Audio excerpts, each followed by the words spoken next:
నమస్కారం. ఆంధ్రప్రభ భక్తి ప్రేక్షకులకు స్వాగతం. నేను లక్ష్మి.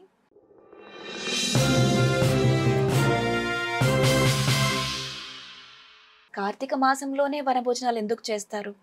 ఈ విషయం పైన మనతో మాట్లాడడానికి ఆధ్యాత్మికవేత్త జ్యోతి శరత్ గారు ఉన్నారు. అడిగి తెలుసుకుందాం. నమస్కారం అండి. నమస్తే అండి. బాగున్నారా? బాగున్నాను. ఓకే. మీరు చెప్తున్న కార్తీక మాసం గురించి ప్రతి ఒక్క విషయం కూడా అందరికీ చాలా బాగా అర్థమవుతుంది. ఎందుకంటే దేవుడికనే కాదు, ఇటు ప్రాణికోటికి కూడా కార్తీక మాసం నెల అనేది ఎంత చక్కగా మానవుని వల్ల ఉపయోగపడుతుందని చాలా బాగా వివరించారు.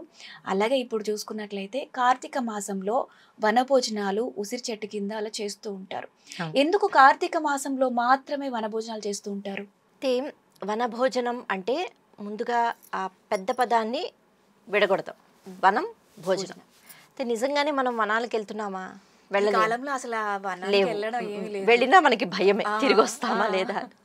కాబట్టి ఇక్కడ వనం అంటే అది ఎలాగో లేదు, భోజనం ఉంది ఖచ్చితంగా. వెళ్ళి భోజనం చేసి వచ్చేస్తూ ఉంటాం. వనానికి ఎలాగో వెళ్ళలేము. అయితే పూర్వం మనకి అంటే స్థాయిలు అన్నవి ఉంటూ ఉండేవి. అంటే బ్రహ్మచర్యము, అలాగే గృహస్థాశ్రమం అంటే ఆశ్రమాలు, ఆ తర్వాత సన్యాసాశ్రమం, ఆ తర్వాత వానప్రస్థం అనేవారు. అంటే ప్రతి ఒక్కరూ కూడా వానప్రస్థంలోకి వెళ్ళిపోయేవారు. అది చివరి స్థానం అన్నమాట. ఎందుకు అంటే వానప్రస్థం అంటే మళ్ళీ వనానికి వెళ్ళిపోవడం. ఎందుకు అంటే ఆ సమయంలో వనానికి వెళ్ళిపోయి అక్కడ వనంలోనే అప్పట్లో ఉండేవారు, ఇప్పుడైతే కుదరదు. వనంలోనే ఈ భోగభాగ్యాలన్నీ విడిచిపెట్టి, అప్పుడు మహారాజులైనా కూడా వనంలోనే ఉండిపోయేవారు. చిట్ట చివరికి వారు ఆ ఆశ్రమాన్ని స్వీకరించేవారు. అది మనిషికి ఉన్న 4 ఆశ్రమాలు అందరూ పాటించాలి అన్నది శాస్త్రం చెప్పింది, మన మంచి కోసమే. అలా వనాల్లో ఉంటూ అప్పుడక్కడ దొరికినవి పళ్ళు కూరగాయలు తింటూ ప్రకృతిని ఆనందిస్తూ మరింత ఆరోగ్యకరంగా, ఎందుకంటే అప్పుడు ఆ వయసులో ఎక్కువగా అనారోగ్యం అన్నది వస్తూ ఉంటుంది. అంటే ఆ వయసులో కేవలం భగవత్ చింతనతో సాత్విక ఆహారం తింటూ అలా గడిపేస్తూ వెళ్ళిపోవడం అనేది నియమం పెట్టారు. ఇప్పుడు వనాలకు వెళ్ళడం కష్టం.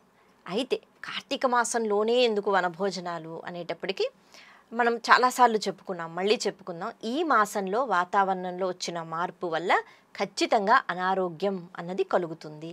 అది రాకుండా మనం నిర్మూలించుకోవాలి. ఇదివరకు అందరూ అలాగే ఉండేవారు కాబట్టి ఇన్ని రకాల హాస్పిటల్స్ లేకపోతే డాక్టర్స్ మందులు ఏవి ఉండేవి కావు. అందరూ ఆరోగ్యంగానే ఉండేవారు. ఎందుకంటే ఏది రాకుండా చూసుకునేవారు. ఎందుకంటే ఇలాంటి పద్ధతులు పాటించేవారు.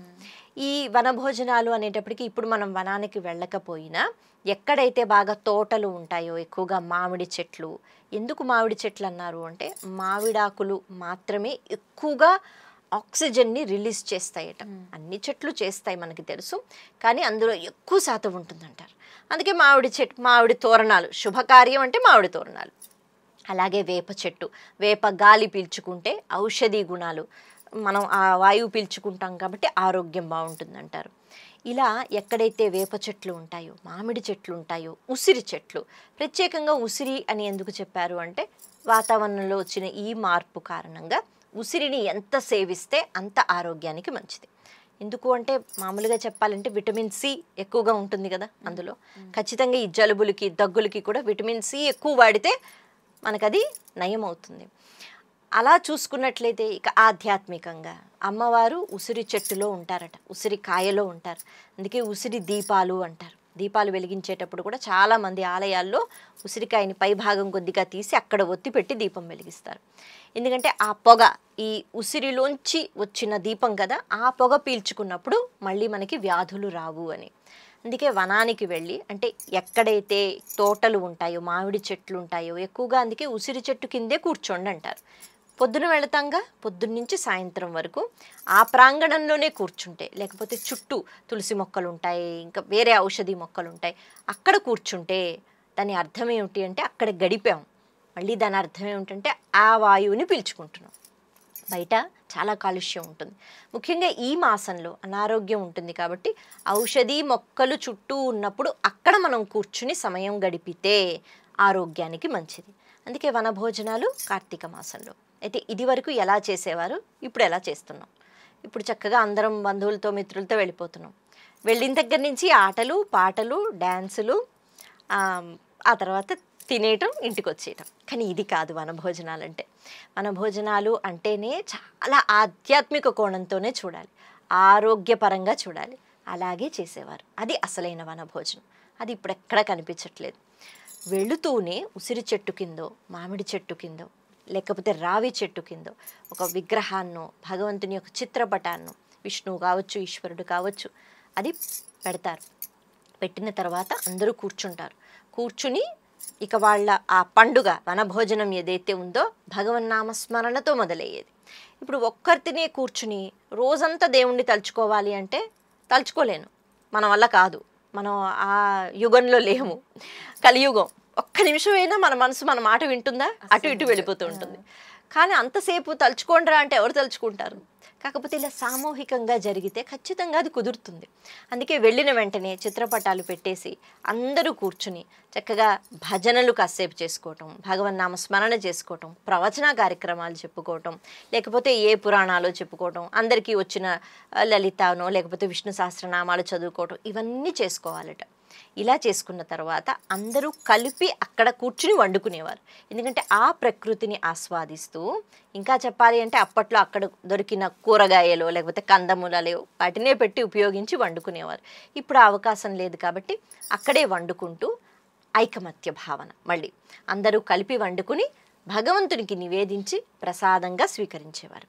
ఆ తర్వాత ముఖ్యమైన పని ఏంటంటే ఈ మొక్కల గురించి, ఔషధి మొక్కల గురించి తెలిసిన వాళ్ళని ఖచ్చితంగా తీసుకుని వెళ్తూ ఉండేవారట. అంటే ఇప్పుడు మనం గైడ్ అని అంటాం కదా, ఎక్కడికైనా వెళితే ఒక గైడ్ ఉండాలి. అలాగే వనభోజనాలకి కూడా ఒక గైడ్ అవసరం. ఎందుకు అంటే కొన్ని మొక్కలు మనకి తెలుసు, అది మామిడి చెట్టు, ఇది ఈ చెట్టు అంటాం, చాలా మటుకు మనకి తెలియదు. ఇంకా చెప్పాలి అంటే మనం పెరట్లో ఒక్కొక్కసారి కొన్ని వచ్చేస్తుంటేమో అదేంటో మనకి తెలియదు, కానీ ఒక్కొక్కసారి దానికి చాలా ఔషధి గుణం ఉంటుంది. అవునా అని అనుకుంటాం ఎవరైనా చెప్తే. మనకి తెలియదు కాబట్టి అలా తెలియచేసేవాళ్ళు ఖచ్చితంగా ఉండేవారట. ఇప్పుడు భోజనం చేసిన తర్వాత అలా అంతా తిరుగుతూ ఇదిగో ఇది ఈ మొక్క, దీని వేళ్ళు దీనికి ఉపయోగిస్తారు. అప్పుడంతా ఆయుర్వేదమే కదా. పన్ను నొప్పి వస్తే ఈ ఆకు వాడాలి, లేకపోతే చెవి నొప్పి వస్తే ఈ రసం వేసుకోవాలి అని ఆ వైద్యుడిలాగా ఆయన అంతా చెప్తూ ఉండేవారట వచ్చిన వ్యక్తి. అప్పుడు తెలుసుకునేవారు ప్రకృతిలో ఇంత ఉందా అని. ఎవరికైనా ఏమైనా ఇబ్బందులు ఉంటే వాళ్ళ ఆకులు కోసుకుని పెట్టుకునేవారట, లేకపోతే వేళ్ళో పళ్ళో కాయలో ఉంటాయి కదా. ఇలా ప్రకృతిలో ఉన్న ఔషధీ గుణాలని తెలుసుకుంటూ ఆస్వాదిస్తూ, ముఖ్యంగా ఈ మాసంలో ఎక్కువగా ఇబ్బందులు కాబట్టి ఎవరికి ఇంట్లో కడుపు నొప్పి వస్తే ఏమిటి అంటే, ఎందుకంటే పెద్ద వనం ప్రదేశంలో కూర్చునేవారు కాబట్టి ఇంచుమించు అన్ని మొక్కలు అక్కడ ఉంటూ ఉండేవి. అందుకని అవన్నీ కూడా ఇది ఇది ఇది ఇది అని చెప్తే ఎవరికైనా ఇబ్బందులు ఉంటే తీసుకునేవారట. ఇవన్నీ తెలుసుకున్న తర్వాత మళ్ళీ ఇంకొకసారి భగవంతుడిని స్మరించుకుంటూ చక్కగా మంగళహారతి ఇచ్చి అప్పుడు అందరూ ఆనందంగా మాట్లాడుకుంటూ, మళ్ళీ ఎటువంటి కష్టాల ప్రస్తావన రాకూడదట. మా పనమ్మాయి 2 రోజుల నుంచి రావట్లేదు, మా ఇంట్లో ఇవాళ ఇలా ఉంది, మా కోడలు నా మాట వింటలేదు, మా అత్తగారు ఎంత చెప్పినా ఇంతే, ఇలాంటి మాటలు మాట్లాడుకోకూడదట. మనం నలుగురం కలిస్తే ఇవే మాటలు ఉంటాయి. నీళ్లు రావట్లేదు, కరెంటు లేదు, ఇవేవి కాదు. ఆనందంగా ఉంటూ తృప్తిగా సరదాగా నవ్వుకుంటూ మాట్లాడుకోవాలట. అది అసలైన వనభోజనం. చక్కగా మళ్ళీ ఇంటికి వెళ్ళిపోయేవారు. దాంతో పోలిస్తే మనం ఇప్పుడు నిజంగా వనభోజనం చేసినట్టే కాదు. ఎంత తొందరగా తినేస్తామా, అది కూడా సాత్వికమైన ఆహారం. తినేస్తామా, మనకి డ్యాన్స్ వస్తే చేసేస్తామా, పెద్ద పెద్దగా పాటలు. ఎక్కడ మనకి భక్తి పాటలు వినిపిస్తున్నాయి? ఎక్కడో అరుదుగా. అంటే అలాంటి వనభోజనం చేస్తే నిజంగా అది మనకి చాలా మంచిది. అలాంటి వనభోజనం చేసే ప్రయత్నమే మనం చెయ్యాలి. ముందు ముందు భావితరాలకి కూడా చెప్పాలి. అందుకే ఈ వనభోజనం అన్నది కార్తీక మాసంలో చెప్పారు. వనభోజనాలు అనేది మాకు తెలిసి వెళ్ళి దేవుడికి పూజ చేయడం, అక్కడ వండుకొని తినడం, ఆటలు పాటలు. కానీ అక్కడుండే ఔషధ గుణాలు కలిగిన చెట్ల గురించి అనేది అసలు నేను కూడా ఫస్ట్ టైం వింటున్నాను. సో ఒకప్పుడు ఇలా ఉంది అని అంటే ఇప్పుడు నేను నమ్మలేకపోతున్నా చెప్పాలంటే. సో మళ్ళీ ఆ కాలం వస్తుందో రాదో చెప్పలేము, ఎందుకంటే ఇప్పుడున్న ఈ ఫాస్ట్ ఫార్వర్డ్ లైఫ్కి మళ్ళీ రాకపోవచ్చు కూడా, వస్తే బాగుంటుంది. సో వనభోజనాల గురించి చాలా చక్కగా చెప్పారండి. నమస్కారం. నమస్తే అండి.